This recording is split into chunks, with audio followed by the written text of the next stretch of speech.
And welcome to Billable Hour Burnout. Hello and welcome to Billable Hour Burnout. Hello and welcome. This is Billable Hour Burnout. We are coming into what I believe is our 35th episode. Time flies. And as always, I'm happy to be here with you. I just want to dive into today's show because I have a treat for you. Now, today, it's I'm confirming, episode 35. Now, this is going to be a replay of an interview that I did with Seth Fineberg of Accountants Forward. And I feel like hearing this message in another voice is always so additive. I think of burnout, getting support in burnout, kind of like ice cream. Like there's all different people, all different flavors, all different perspectives, and you need to find the one that's right for you. So Seth and I were invited to join Bot Keepers. They call it on the edge. It's training, or it's just kind of like an on the edge hangout. So Seth and I decided to do more of a fireside chat. And so what I wanted to do today is show that to you. But before we do, let me introduce you to the show. Welcome to Billable Hour Burnout. If you need helpful tactical advice that will help you have the career of your dreams, you are in the right place. If you want to finally enjoy the life that you're building, you are in the right place. If you're finding yourself here today, it means you're looking for more work-life balance, more ease, more confidence, and you're ready to make it happen without having to quit your job or burn down your life. My name is Lauren Baptiste, your Big Four dropout turned life coach, and you're listening to Billable Hour Burnout. On the show, I share simple tactics and mindset strategies catered to the modern woman in accounting, consulting, law, and finance. All right, let's do it. Episode 35. I'm going to pull this up for you. Unfortunately, my friends on Instagram today are missing out. I'm just going to have to redirect them to LinkedIn and YouTube. But for today, let me get this show going for you so that you can experience the conversation that Seth and I had. So let's get this going.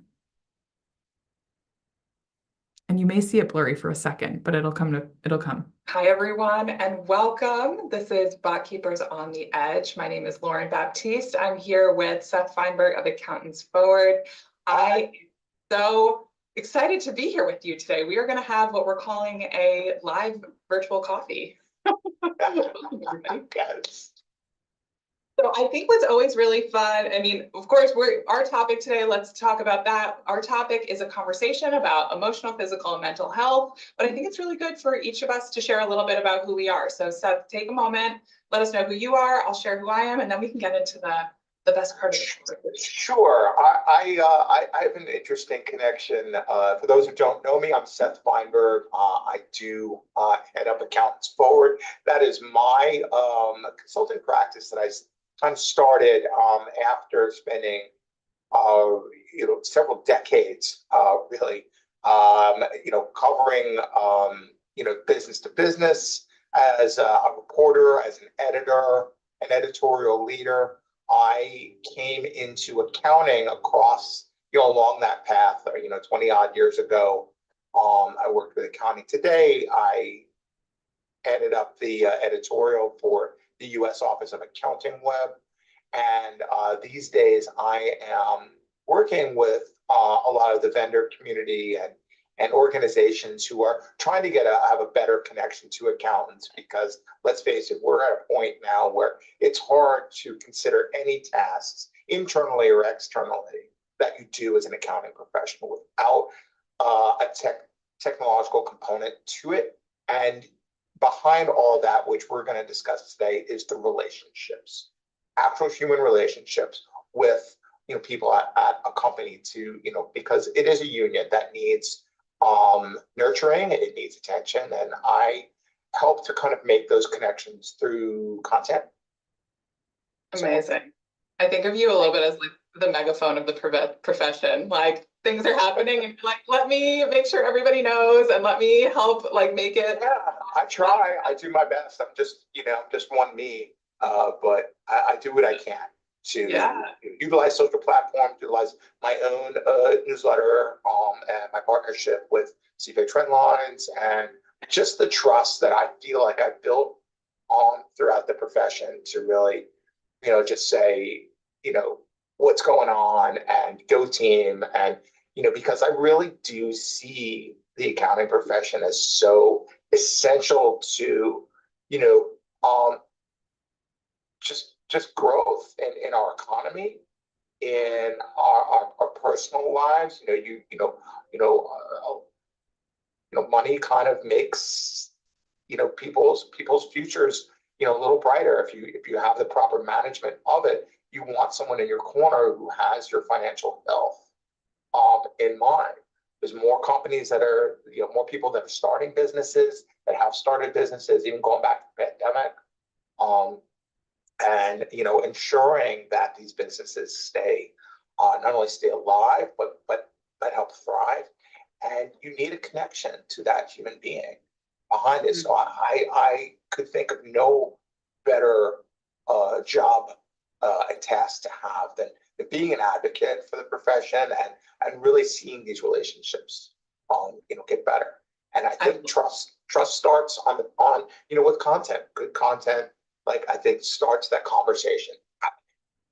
I love that. I think as you're sharing that, Seth, it's like, you're helping, and I think we both have the same kind of end result, end user. It's like helping the professionals in accounting, bookkeeping, and really be the most successful version of themselves. So I'll take a second just to share a little bit of my work so you can kind of see how we are. I love what you do equally, just really saying, look, it's about the human behind the suit, the sweater, everything that you do, the LLC, the office front. There's this person and people, behind that. And you're all about that. So I love that. Yeah. And so for a little bit about me, my firm's Akaloa Wellness. I help professionals experience balance in their lives, right? I help them get the promotions, the salaries, the next step in their professional career without having to sacrifice themselves. And I know that because for my story, I ended up in an emergency room from burnout. And that was my turning point of, okay, if this is happening to me, this is likely happening to other people. And I noticed it was. And that's where I love it. My mission, while I love the profession and I've been in it for a long time now, I'm there for the person. I'm there for the business owner. I'm there for the person sitting at the desk. I'm there for the person serving the client. I'm there for the person who's just trying to figure all of this out, whether in this small team or in a large conglomerate. And I think these tools that we're sharing and that we're doing, and how you're megaphoning it out, right? How we're making sure it's amplifying it, is what's changing the profession for, I think, for the better. Totally. I couldn't agree more, Lauren. So go ahead. Yeah, no, I just think that there needs to be, just more of that, beating the drum for the human being, behind all of this.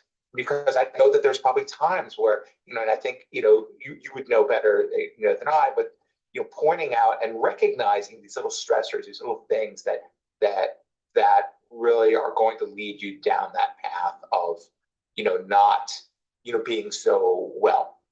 And you can't look after your clients and your family and your life, your business, if you are off. We all have our days. It's not about having days. It's about when they add up to a point at where you're just not thinking about your life. And that's why I loved hearing you say at, when you had your presentation at AI Unchained, you referred to it as life-work balance, because it may sound kitschy and corny, whatever. Life comes first. And if I think, the last few years of having to deal with life first, as well as, your clients and your everything else going on, your business, because, make no mistake, accounting professionals, you're helping run a business, and that business feeds your life, feeds your livelihood, and you need that balance. It has to happen. And so I love that you referred to it as life work balance, because let that be the norm when we're talking about balance, true balance of, right. When knowing when certain things have to come first. As you share that. So I did the speaking event at AI and Change, which was so fun, but I also had the opportunity to hold a roundtable. And one of the things that we were talking about was a similar topic that we're having right now. And they were saying, well, life work balance is like me answering emails on the couch. And I'm like, no. Like, no, that's not. I mean, if it makes you happy, great, but not quite. Not quite. And that's where it gets tricky, right? Because we think that work-life balance, life-work balance, whatever, it's like this, it's either this really rigid thing where, okay, well then after 5, I log off and then I have the rest of my night to myself, and then I, maybe after I put my kids to bed, I log in for another hour. It can have rigidity, it can have structure. Sure. But maybe it needs to start that way, right? Like you just give yourself a time where this is when, like every day, I go, this is the time where I am walking. I'm out of the house. I'm not, as you can see, I work from home. And I need to be out somewhere. Yes. Rain, shine, hot, cold. I have started that way. And then maybe over time there's a little flexibility to it, or what have you. But would you agree that maybe it starts with some rigidity, but doesn't have to stay that way? Absolutely, right. There's structure. We need structure. Without structure, we're like kind of it's chaos, but there's a way to go about it where there needs to be a flexibility with that structure. So the way I like to think about it is like, know what you want. Let's say, Seth maybe goes on walks in the morning and that's his thing. And every morning he's going to do that. Well, there may be the one-off where he has to take a call, but flexibility doesn't mean, okay, now I'm not going to go on this walk, or this is a busy time and now I'm not going to do walks anymore. Do I change the time of day? Do I change the duration of how long I walk? Like that, sometimes you have to have that flexibility. You can't be like, no, this is my walk time. It's like, yeah, okay, well, I gotta take my kid to the doctor, so yeah. Right. It's on both sides. It's like, okay, you still need to care for yourself and you need to be flexible with your work. I think there's this fatal thought that a lot of professionals have, that just one more email, just one more meeting, just let me get through this and then I'll log off for the day. But we need the flexibility there to say, okay, enough. So I think of flexibility as this pendulum, kind of like those big old clocks. It's like the pendulum that swings back and forth, and there will be time it's more work and there will be times it's more life, but the pendulum is always moving, and it's our job to make sure it doesn't get stuck in any specific spot, but that we can find that harmony as it moves throughout our life. What do you think when you think of work-life balance? Is there a visual that comes to your mind or something that like pops into your head? Yeah, when I feel that I've been more committed to that idea of life work balance, because as I mentioned, life does have to come first, but yeah, it is it's like any routine. Like people who are like, okay, yeah, I know, I regularly see the doctor. I'm at a certain age where it's like, okay, you can't take your health. You shouldn't ever take your health for granted, mental or physical. But life moves on and moves forward, and certain things start to need more attention as time goes on. And I realized that, and you just can't make it like something that you put off, because it could actually be too late. Like maybe you found out when you were realizing, like, maybe we should get into the topic of burnout. Our good friend Randy Crabtree, and we know some others too, who have personally, suffered from, burnout, and it impacted them mentally and physically to where it affected their health. And that's just when, people just are hard to stop, because things have to change. When you realize something's broken in your own health, something's probably broken in your life too, possibly, or it just shifts your attention. Absolutely. Oh, go ahead. Yeah, it just shifts your attention to, okay, yeah, I thought I had work-life balance. I'm putting work first too often. Life has to come first. Your health, who you are, how you are, has to come first. And recognizing the signs of burnout, could we talk about that? Yeah, I would love to. Yeah. The one thing I'll add, just as what you shared, is there's a point where I find in the profession, it's not even the health that's slowing us down anymore, because it's like, okay, I have this thing, I'll take a pill, a goop, a cream, and I'll just like kind of keep trucking. But what happens is when I start to see the ricochet effect in the career, that's when people raise their hand. Now, I don't love that. I would love, like you said, it's like when something's happening in the body, it likely means something's happening. Like we have so many symptoms of stress that tell us that stress is happening in the body, but we suppress it, like twitching eye, lower back pain, like all these little creepy things that creep up. So I think it's important to be aware of that, but also, okay, if you are at the point where your career is ricocheting and you're noticing that everything's just like your emotional health, your physical health, your mental health is all in disarray, that's why you need to start prioritizing it. So I love that you say that. Okay, so you said you want to talk about burnout. Do you want me to start? I think we should, just as just a basic, okay, Yeah. Let's get practical. How do you know that, it's like you said, our natural tendency sometimes is to push through, mask it through, whether other means, or not pay attention to when the warning signs are there. And it's like, if, those of us who have owned cars at some point, when that light starts flashing at you, it's too late. The check engine light should not go on, because that's like, there's a major problem. Right, don't put a piece of tape over it. But typically, that's when it's like, so don't wait for the warning light to come on. But maybe there's other signs where things could be kind of breaking down.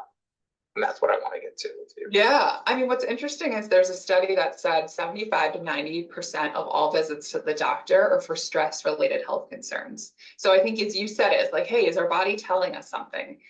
I think what happens is as we age, we blame that, all the burnout and stress, on our age. Or, even women that are going through menopause will be like, okay, well, it must just be menopause, or it must just be because I'm getting older, versus saying, is my stress making me sick? Have you ever had a day where you started to feel it and you were so stressed, you pushed through and you ended up getting yourself sick? I've also had the opposite day where I've felt I was getting sick. I said I need to go to bed, and I woke up the next morning fine. So we can see how stress is like it's gas to the fire. Yeah. So flag number one, should you wait until there's physical signs, or is there other signs where you might be experiencing burnout?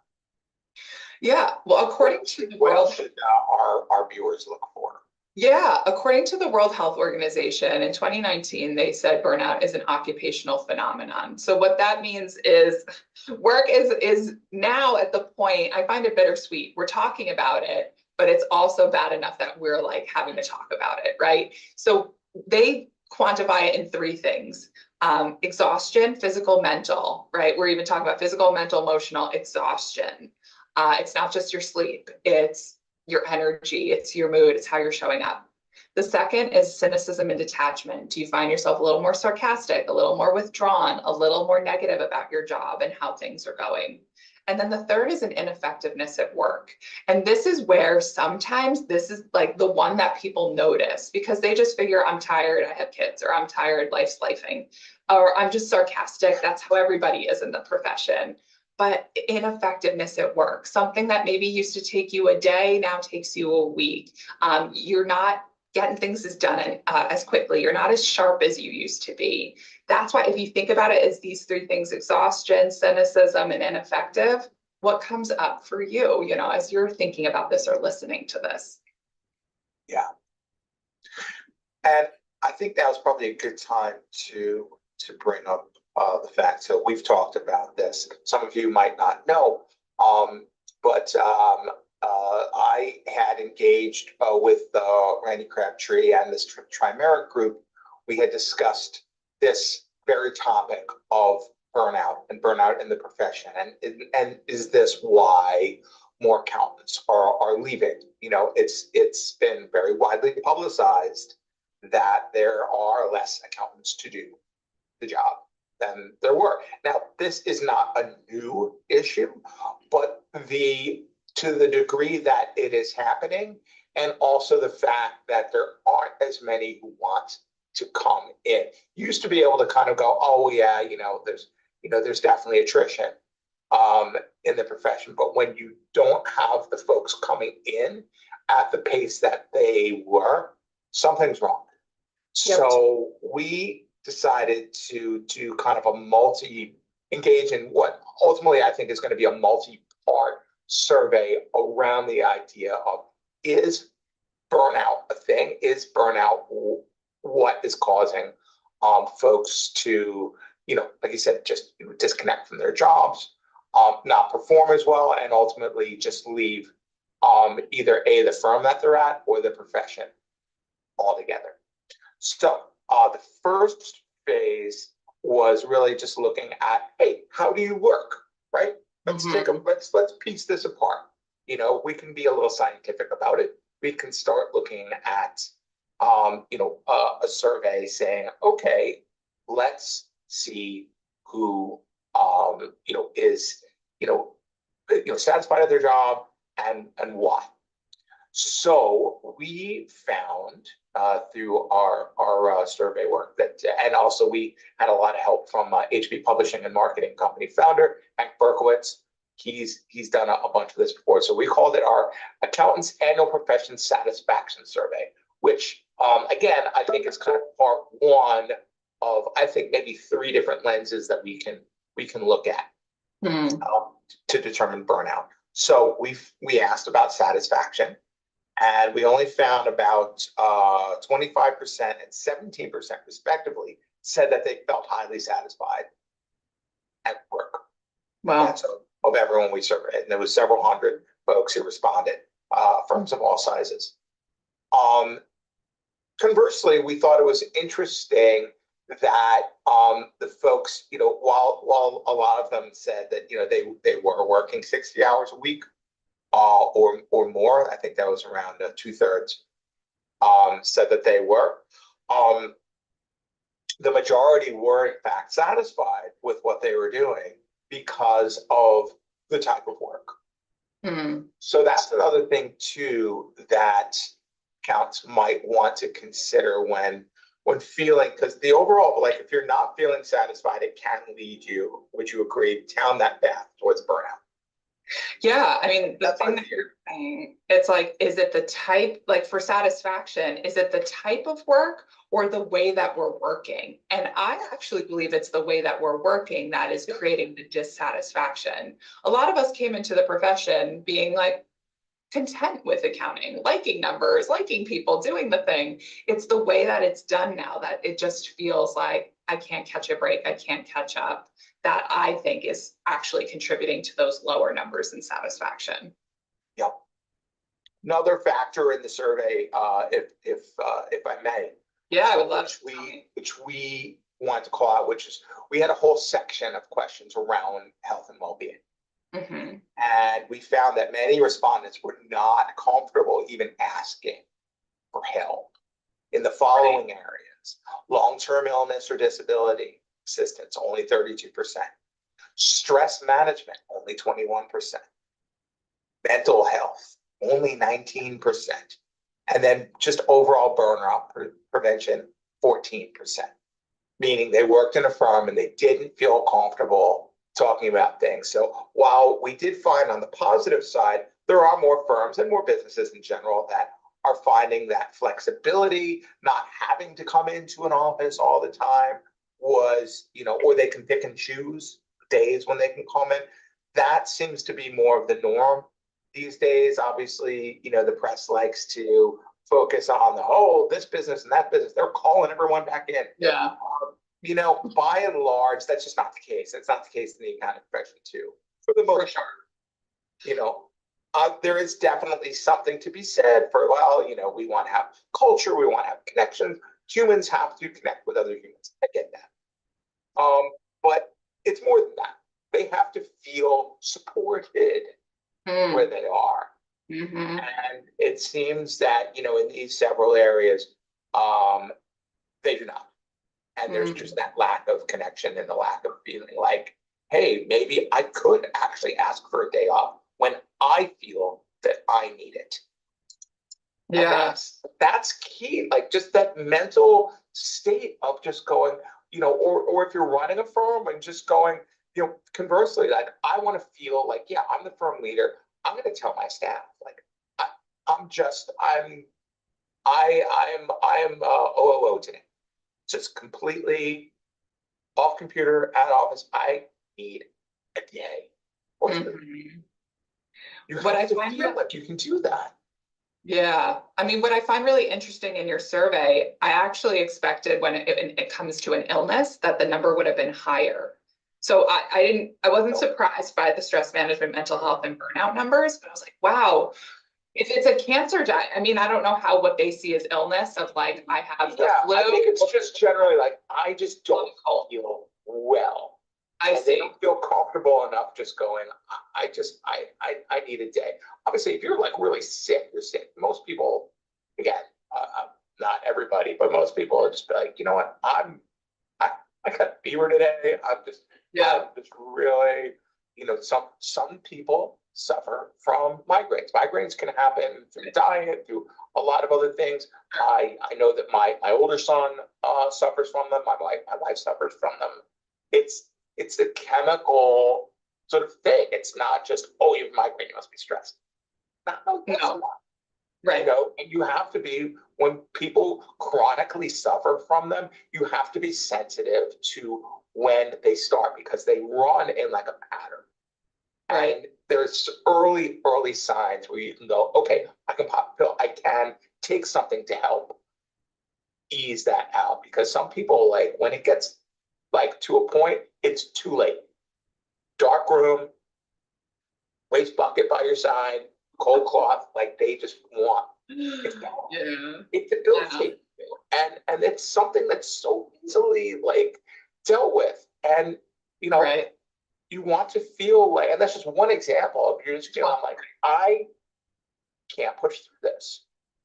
And I feel, and you should feel guilty for just going, I'm just not feeling it today. I keep Absolutely. getting off. Absolutely. And that's where I think, and even though that number is low, it just tells me that there's a sentiment in the profession of just like the push through no matter what. I'm sure both of us, everyone who's listening to this can raise their hand of like the time that guy came or gal came to the office sick, got you sick, and then like took out your team, or like what a lose-lose, as opposed to like stay home, take a day off, work from home. And so we need to talk about this, because we are perpetuating that cycle if we don't talk about it, right? What we're doing here is hopefully illuminating someone to say, if you're sick or you're not feeling good, either work remotely or turn off your computer altogether. Ideally, go rest and get better and come back fresh. I just feel like you have to just kind of tell yourself, even, whatever, if it sounds silly, fine, but look in the mirror and just go, can I do this today or not? Either way, it's okay. Whatever you're feeling, it's okay. If you're a firm leader and you've got to go to your admin, your staff, and just when you send out that text, you send out that email, just not in today. If there's a real emergency, contact so and so. Leave yourself out of the picture, because it's all of those instances where you push through that. If you're truly feeling like, yeah, I just need the day, and you kind of do whatever it is to to put yourself in a situation to where maybe you're not well, that I think is going to lead you down that path to burnout, and it's harder to come back from, versus just recognizing in the moment, like, you know what, it's okay. I'm not here today. Mm-hmm. And that could go to, office policies too, where if you have, I think that's a culture thing too. If you feel like you are, the culture controller, meaning you're the head of your firm, whether it's 3 people or 30 or more, you're setting the tone. You're the one that people will follow. So if you're the one and the higher ups, in your firm are the ones that say what goes, and your staff are going to be looking to you, they're gonna follow that. And who knows? Maybe it will have the effect of, yeah, maybe they will stick around longer because they feel like they're taken care of. They're feeling like they're in a place where it's okay to just not be okay all the time. Mm-hmm. Even in the middle of busy season. I love this. So as we're coming to the end of today, I wanted to summarize even a few of the things that you just said that I think is really valuable for someone to be like, all right, what do I take away from this? And the first, what we talked about, is like, be aware. Be aware that you're burned out. Take note. Second, set the tone. If you're the leader, which I know a lot of you listening to this are, then be the one who can take a vacation day and not check your email, or ask somebody, can you cover this in my absence, right? Be the example of what you hope to see. And then the third thing is just be an advocate. Continue to tell others, continue to be aware of your mental health, notice it in others, tell them to go home. Be the message to say it's okay to give yourself permission to have a day off, right? And when we perpetuate that cycle of being aware, setting the tone for ourselves, and then advocating for others, it creates a movement really of where we go from here as professionals. Totally. And I would say, Lauren, that a lot of firms I think might feel like, or firm leaders, people working in their profession, might feel like they're just kind of in a silo. They're alone. They just have their clients, their work, and the people around them, and their staff, and that's it.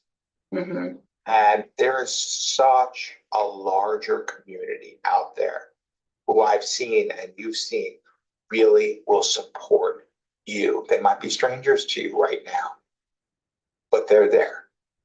Absolutely. And figure out ways to have better connections to the profession, because when I've seen it even on just simple social media channels where folks are just feel like maybe they're shouting into the ether, but there's another voice there, there's another person there that is gonna DM you, or maybe get your information and be like, I'm there. I've got people on my phone right now that if something were up to me, I can look, and even outside of my own family, several people that I know that in a pinch, I could just go, I'm just really well today. I got to talk.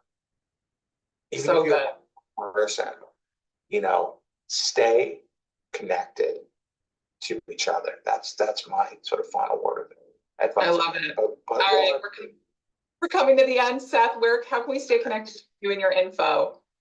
Oh, me. I try to keep it simple. It's if you want to email me, that's fine. It's Seth@SethFineberg.com. You can find my website, Accountants Forward, or SethFineberg.com. I own both domains. People reach out to me a lot on LinkedIn. That's totally cool. You can find me on LinkedIn. Just send me an email, whatever you want to connect. That's fine. We'll have a conversation. I do this pretty regularly. I'm only as good as the information that I have. And Lauren, I'm so glad that we connected. Amazing. Well, Amazing. What about you? How can people get? Yeah, you can connect with me at ACHELOAWellness.com. That's ACHELOA wellness.com. I'm on all the social media platforms. You can find me on LinkedIn at Lauren Baptiste, Instagram, the Lauren Baptiste, and email Lauren@ACHELOAWellness.com. So yeah, I think for here, it's like, if you are coming at this from an individual, reach out to either of us. If you're thinking about this as the organization, reach out to either of us. We are here to support you and not 100%. So if you're feeling lonely and you're like, who's that first person to reach out to? It's your new best friends, Lauren and Seth. So I'll leave it there. Thank you so much for joining. Thank you, BotKeeper team, another amazing On the Edge.